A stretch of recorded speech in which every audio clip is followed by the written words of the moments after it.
সালাত যার বিধানে করতে হবে, রাজনীতি তার বিধানে করতে হবে। কিন্তু আপনার এই রাজনীতিতে আছে সেকুলার, কি আছে? যারা মাথায় ঘেলো আছে, পড়াশোনা করেছে, এই যুবক তোমরা বুঝতে পারবে, secularism, nationalism, capitalism, communism, democracy, এগুলি হলো সব মানুষের মতবাদ। কিসের মতবাদ? এই ছেলে, আজকে পড়াশোনা করো গিয়ে। মায়েদা 49 নম্বর আয়াত, আল্লাহ বলছেন লা তাত্তাবি আহওয়াআহুম, মুহাম্মদ সাল্লাল্লাহু আলাইহি সাল্লাম, তুমি মানুষের তৈরি করা মতবাদ মানো না। কে বলছেন? গণতন্ত্র ডেমোক্রেসি কার তৈরি করা? মুহাম্মদ সাল্লাল্লাহু আলাইহি সাল্লামের। হ্যাঁ, ন্যাশনালিজম কার তৈরি করা? মানুষের। ক্যাপিটালিজম, কমিউনিজম, সেকুলারিজম মানুষের। তাহলে আমি সালাত আদায় করলাম আল্লাহর বিধানে, রাজনীতি করছি ডেমোক্রেসির বিধানে, আমি মুসলিম না মুনাফিক? হ্যাঁ, আমি সেকুলারিজমে বিশ্বাসী। সেকুলারিজম বুঝো? সেকুলারিজম কি? বর্তমান বাংলাদেশে প্রায় অধিকাংশ সেকুলার বসবাস করে, প্রায় নাস্তিক। অধিকাংশই যারা দায়িত্বশীল, এদের বিশ্বাস কি জানো? সেকুলার। এরা নিজেকেই বলে আমরা সেকুলার নেতা। যারা বলে তারা সবাই নাস্তিক। সেকুলার মানে দেখো, সেকুলারের সংজ্ঞায় অ্যাডভান্স অক্সফোর্ড ডিকশনারিতে সেকুলারের সংজ্ঞা এইভাবে দেওয়া আছে। এই যুবক, এই শোনো শোনো, বোঝার চেষ্টা করো।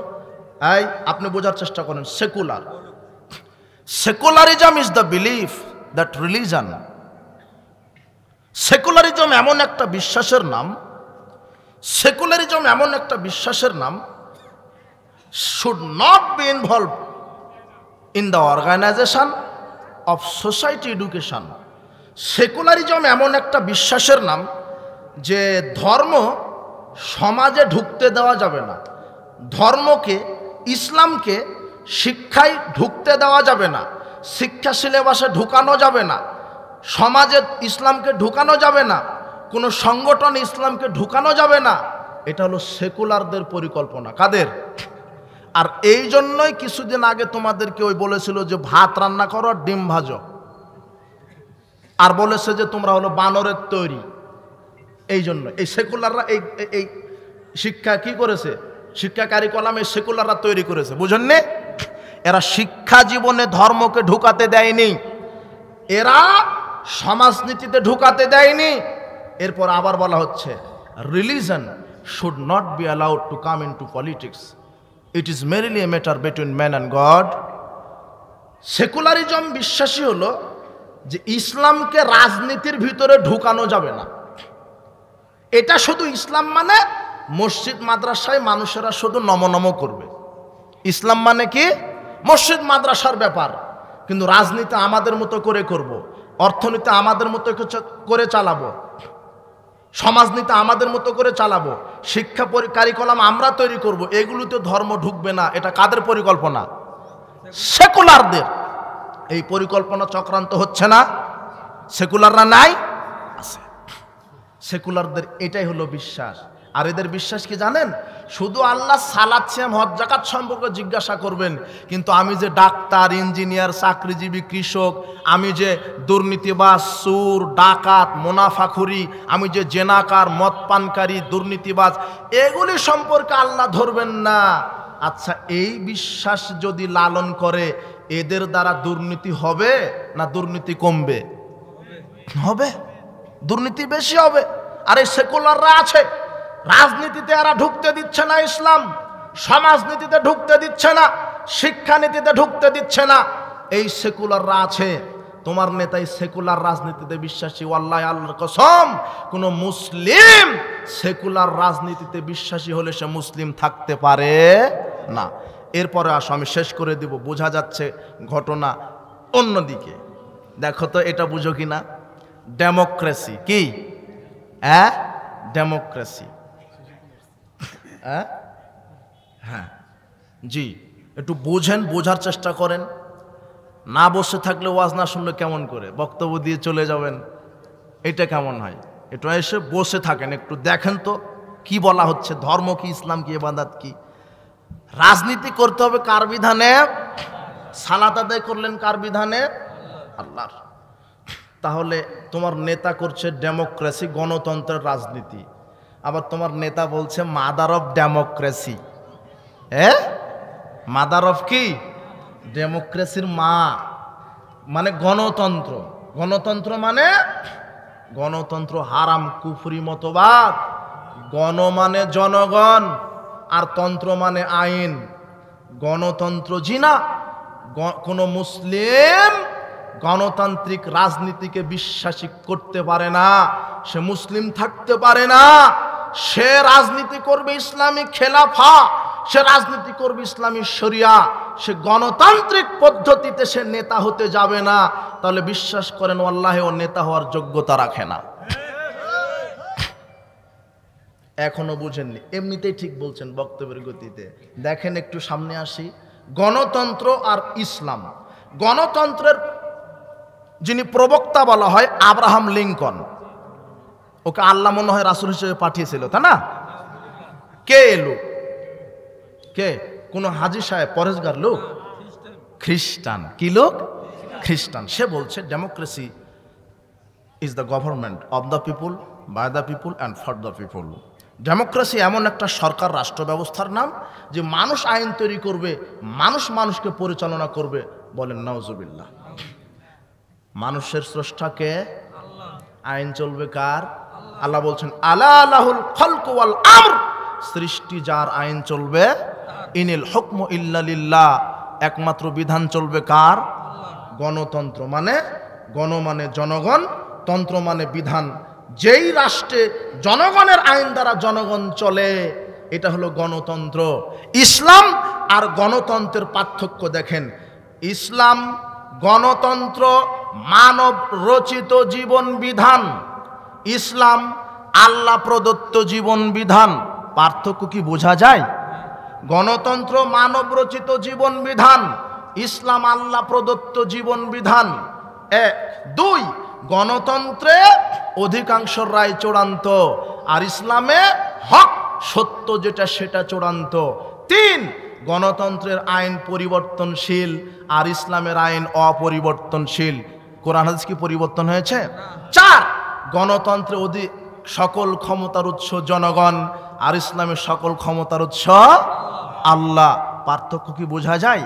গণতন্ত্রে মানুষ মানুষের আইন দ্বারা চলবে, আর ইসলামে মানুষ চলবে কার আইন দ্বারা? আল্লাহ। এই যুবক বলো, বাংলাদেশ স্বাধীন হওয়ার পরে এই যে 50-52 বছর হচ্ছে, তোমার নেতা গণতান্ত্রিক পদ্ধতিতে নেতা নির্বাচিত করে। আজ বলো আমরা নামে মাত্র স্বাধীন হয়েছি, কিন্তু নামে মাত্র মুসলিম, কিন্তু আমরা ওই ইহুদি খ্রিস্টানেরই আইন মেনে এখন পর্যন্ত প্রতিপালিত হচ্ছি। এই গণতান্ত্রিক পদ্ধতিতেই তোমার নেতা চাচ্ছে গণতন্ত্রের মাধ্যমে ইসলাম কায়েম করবে, অথচ আল্লাহ সুবহানাহু ওয়া তাআলা বলছেন হুয়াল্লাযী আরসালা রাসূলাহু বিল হুদা ওয়া দীনিল হক লিইয়ুযহিরাহু আলাদ-দীনি কুল্লিহি ওয়ালাউ কারিহাল মুশরিকুন। আল্লাহ বলছেন তিনি তো সেই আল্লাহ যিনি তার রাসূলকে দ্বীনে হক সত্য সহকারে প্রেরণ করেছেন। কেন? যাতে করে মানব রচিত সকল মতবাদকে কবর দিয়ে ইসলামকে বিজয় করতে পারে। শোনেন, ইসলাম মানব রচিত মতবাদের মোকাপেক্ষী নয়। এই যুবক শোনো, তোমার নেতা ভুল বুঝেছে, তোমার নেতা গণতান্ত্রিক পদ্ধতিতে ইসলাম কায়েম করতে চাচ্ছে। আমরা চ্যালেঞ্জ করলাম, এই মানুষের এই পচা বস্তা পচা গণতান্ত্রিক পদ্ধতিতে তোমার নেতা যদি কিয়ামত পর্যন্ত দেশে ইসলাম প্রতিষ্ঠা করতে চাই, ইসলাম প্রতিষ্ঠিত হবে না, হবে না, হবে না। আচ্ছা শোনো শোনো, তোমাকে বলছি, তোমার গণতন্ত্র মানে কি জানো? তার কোনো জাত নেই। ওকে হিন্দুর মণ্ডপ উদ্বোধন করতে হবে, প্যাগোডা উদ্বোধন করতে হবে, মসজিদ উদ্বোধন করতে হবে, এর নাম গণতন্ত্র। তোমার নেতা বলছে আমি সেকুলার রাষ্ট্রের নেতা, তাই আমাকে সব কিছু করতে হয়। আপনাকে নেতা হতে বললো কে? আপনি নেতা হতে গেলেন কেন? মুহাম্মদ সাল্লাল্লাহু আলাইহি সাল্লামকে আবু জেহেল এরা গিয়ে বলছে, মুশরিকরা, ইয়ে করেন তো আল্লাহ মোহাম্মদ, আপনি এটা করেন তো কেমন হয়? আপনি নেতৃত্ব চাচ্ছেন তো, আমরা নেতৃত্ব আপনাকে দিলাম। আপনি নারী চাইলে নারী দিব, অর্থ চাইলে অর্থ দিব, আপনাকে নেতা বানাবো। কিন্তু আপনি আমাদের ধর্ম একটু, আমাদের মূর্তির ইবাদত করেন, 1 বছর আপনি আমাদের মূর্তির ইবাদত করেন, 1 বছর আমরা আপনার আল্লাহর ইবাদত করি। এটাকে প্রস্তাব দিল আবু জেহেলেরা, কাকে? মোহাম্মদকে। তখন মোহাম্মদ বলছেন, আল্লাহ বলছেন, শিখে দিয়েছেন, কুল ইয়া আইয়ুহাল কাফিরুন, বলেন হে কাফিরগণ, লা আবুদু মা তা'বুদুন, জিনা তোমাদের আমি তার ইবাদত করব না যার ইবাদত তোমরা করো। তোমরা যে মতবাদ মানো আমি সেই মতবাদ মানব না। মুহাম্মদ সাল্লাল্লাহু আলাইহি ওয়াসাল্লাম আবু জেহেলদের সাথে মিশেছেন, তাদের মূর্তি উদ্বোধন করতে গেছেন, ওখানে গীতা পাঠ করতে গেছেন।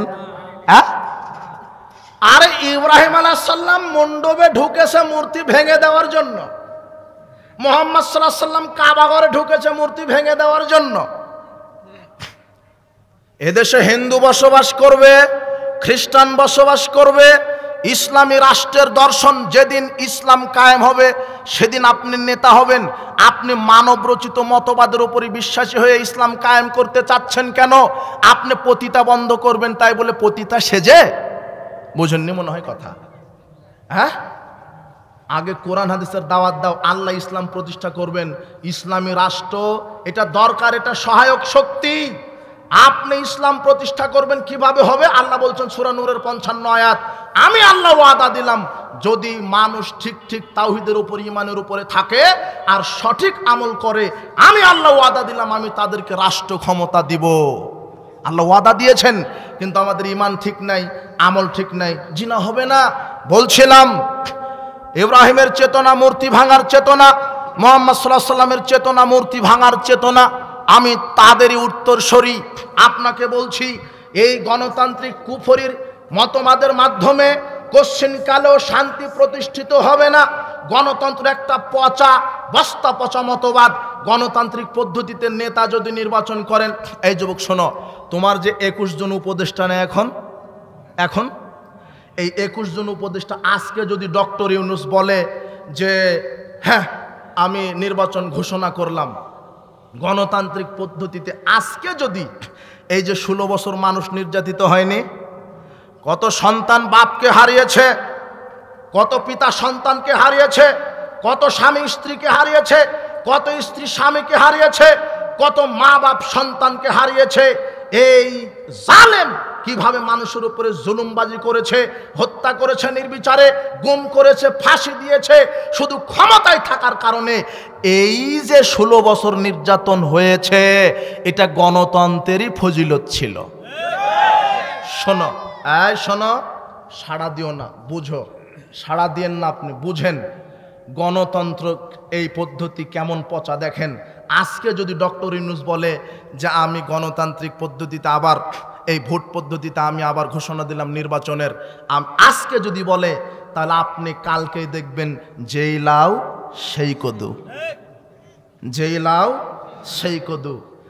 ভোটাধিকার পদ্ধতি হারাম, দেখি তো কে বলে যে ভোট জায়েজ, যে সিস্টেম গণতান্ত্রিক যে ভোট পদ্ধতি এটা হারাম, দেখি তো কে বলে যে জায়েজ, দেখি তো কে বলে জায়েজ।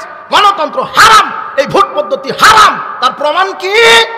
এটা হলো মদিনা বিশ্ববিদ্যালয় থেকে ফারেক হয়ে নির্বাচনে দাঁড়িয়েছে, আর এটা হলো মুচি, এই খুঁটিটা কি মুচি, এটা হলো মদিনা মাদানি নির্বাচনে দাঁড়িয়েছে, আর এটা হলো মুচি।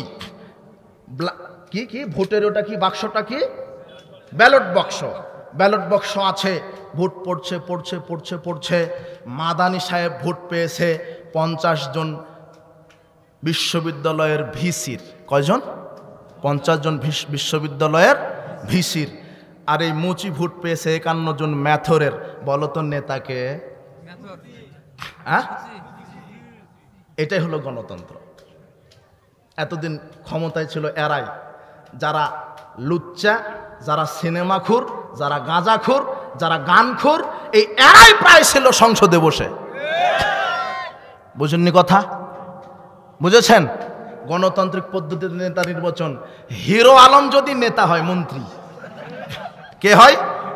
হিরো আলম। হিরো আলম যদি মন্ত্রী হয়, তাহলে এই যে ইনার ছেলেটা বিশেষ, ইনি বিশেষ ক্যাডার, তাহলে কে কাকে স্যার বলবে? হ্যাঁ, ছেলে শোনো, হিরো আলম ভোটে দাঁড়িয়ে যদি মন্ত্রী হয়, তাহলে বিশেষ ক্যাডার হিরো আলমকে স্যার বলতে হবে।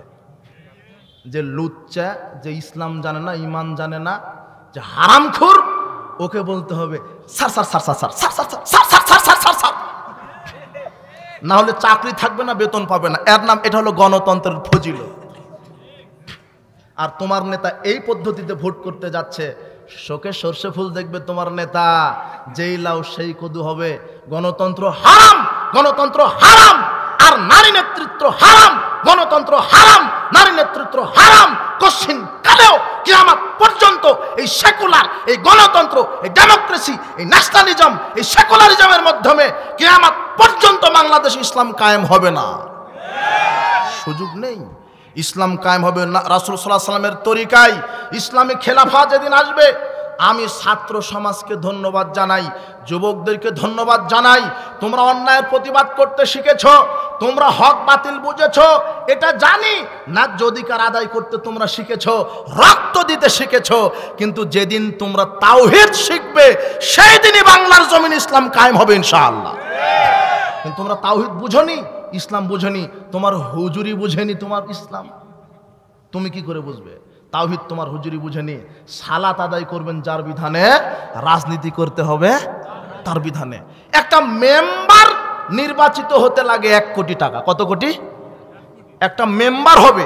আপনারা এটা কি গাইবান্ধা? মেম্বার হবে একটা, 1 কোটি টাকা খরচ করে। কয় কোটি? একটা চেয়ারম্যান, যে চেয়ারম্যান হবে, সে কয় কোটি টাকা খরচ করে মেম্বার হয়, চেয়ারম্যান হয়? এদিকে আমি শেষ করে দেব একটু, এটা কিন্তু ইম্পর্টেন্ট বিষয়।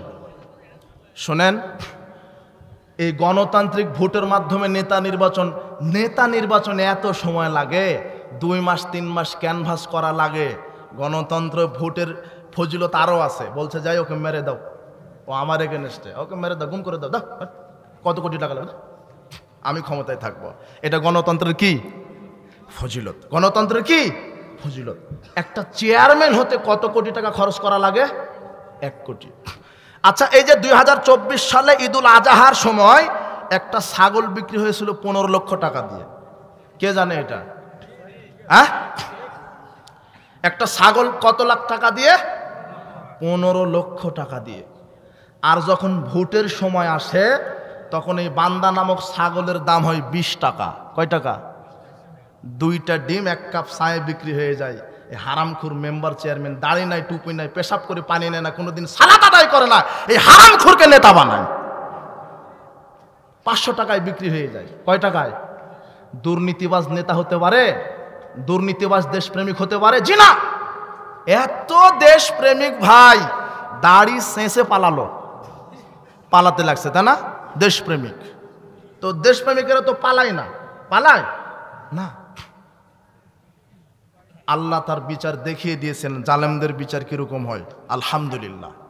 তো একটা চেয়ারম্যান যে 1 কোটি টাকা খরচ করে হলো, এই চেয়ারম্যান হওয়ার পরেই ব্রিজ, রাস্তা, বিশ্ববিদ্যালয় করে দিবে, তাই না? ও চিন্তা করবে 1 কোটি টাকা খরচ করে হয়েছে, আগে 10 কোটি খাবো তারপর। বুঝেননি কথা?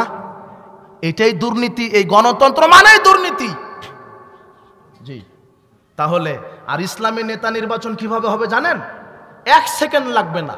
ইসলামী খেলাফা, ইসলামী নেতা নির্বাচন এই পচা পদ্ধতিতে নয়। ইসলামী নেতা নির্বাচন হবে কিভাবে? দেশের পরহেজগার লোক, যোগ্য লোক এক টেবিলে বসে একটু চিন্তা করবেন, কাকে নেতা বানানো যায়, কে নেতা হবে, কে নেতা হবে, দেশে কে পরহেজগার তাকওয়াশীল ব্যক্তি আছে, চিন্তা করে করে একটা ঘোষণা দিবেন, হ্যাঁ অমুক লোক পরহেজগার পাওয়া গেছে, একে আমরা নেতা হিসেবে দেখতে চাই। 10 জন লোক ঘোষণা দিয়ে দিবে, আমরা অমুককে বাংলাদেশের নেতা হিসেবে দেখতে চাই। 1 সেকেন্ড লাগলো নেতা নির্বাচন হতে। বুঝেননি কথা? আর এত দল কেন হতে হবে? আমার দল একটা, ইসলাম। আমার নেতা একটাই, মুহাম্মদ সাল্লাল্লাহু আলাইহি ওয়াসাল্লাম। আমি মুহাম্মদ সাল্লাল্লাহু আলাইহি ওয়াসাল্লামের তরিকায় রাজনীতি করব। আমি মুহাম্মাদের আদর্শের বাইরে কোনো আদর্শ মানতে রাজি নই। আমি মুহাম্মাদের নীতির বাইরে কোনো নীতি মানতে রাজি নই। আমি কোরআন হাদিসের আদর্শ ছাড়া কোনো আদর্শ মানতে রাজি নই। এত দল কেন হবে? আমার দলই ক্ষমতায় যেতে হবে। এই যুবক শোনো, তোমার হুজুর কেন তোমার দলের ক্যানভাস করছে? ও ওই দল নিয়ে ব্যস্ত, এদের রাত দিন ঘুম নাই ভাই, শুধু টেনশন যে ক্ষমতায় যেতে হবে। কোথায়? ক্ষমতায়। আমার দল যেতে হবে। কেন? সবাই মিলে মন্ত্রী পরিষদ গঠিত হতে পারে না। বুঝেননি কথা? না, হবে না তো। কেন? আমার দলই যেতে হবে, না হলে তো চুরি করা যাবে না। বুঝেননি কথা? যদি এই দল ক্ষমতায় যায় তাহলে দলের সরকার আমরা পেলাম। কিসের সরকার? কোন দল বাপু ক্ষমতা আছে? ওই অমুক দল। আমি বলে যাই, আল্লাহ কবুল করো, এমন একজন নেতা তুমি পাঠিয়ে দাও যেই নেতার মাধ্যমে বাংলাদেশে দুর্নীতি মুক্ত হবে, জেনা মুক্ত হবে, নিষ্পেষণ মুক্ত হবে, যেই নেতার মাধ্যমে তুমি তোমার ইসলামকে কায়েম করতে পারবে। এমন একটা নেতা, যেই নেতা কোনো দলীয় ব্যানারে থাকবে না, কোনো দলের নেতাগিরি করবে না, যেই নেতা কারো পায়ের তলে পড়ে থাকবে না, যেই নেতা তাওহীদকে মেনে নিয়ে কোরআন হাদিসকে সামনে রেখে বিচার করবে। আমরা দোয়া রাখি, আল্লাহ আমরা কোনো দলের সরকার চাই না বাংলাদেশে, আমরা চাই জনগণের সরকার। আমরা কিসের সরকার চাই? জনগণের। দলের সরকার নাই। এক দল সরকার হবে তো আর এক দল পরাধীন। আর এক দল কি? মামলা নিয়ে যাবেন, মামলা করতে যাবেন কোর্টে। ও আগে দুই ভাই দ্বন্দ্ব লেগেছে 1 শতক জমি নিয়ে। কয় ভাই? 2 ভাই। মামলা করতে গেছেন, ওই ওসি, হ্যাঁ, এক শ্রেণীর সিটার বাটপাড় ওসি আছে, এবারে একটা শিক্ষা খেয়েছে, তাই না? খাইনে মারের ছুটে থানা থেকে পলাতো। বুঝেননি কথা? আল্লাহ তবে এদেরকে করবেন না, এদেরকে সম্মান করবেন। এরা নিরাপত্তা বাহিনী, সঠিকভাবে এদের জন্য দোয়া রাখবেন, এরা যেন নিরাপত্তা আল্লাহ এদের কবুল করে। ওসির কাছে গেছেন, ওসিকে আগেই নেতা বলে দিয়েছে যে ও যে দল করে, ও যদি বিরোধী হয় তাহলে কেস ওর দিকে না। আগে জিজ্ঞাসা করবে কোন দল করেন। এভাবে ভাগ করেনি এরা। এক দল ক্ষমতায় যাবে আর এক দল পরাধীন। এই রাজনীতিতে আমরা বিশ্বাসী নই। আল্লাহ আমাদেরকে জুলুম মুক্ত করো।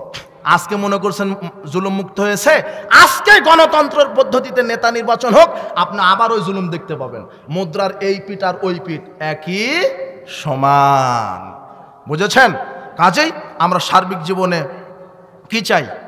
ইসলাম প্রতিষ্ঠা। ইবাদত বলতে বুঝেছেন সার্বিক জীবনে কার বিধান? সালাত কার বিধানে?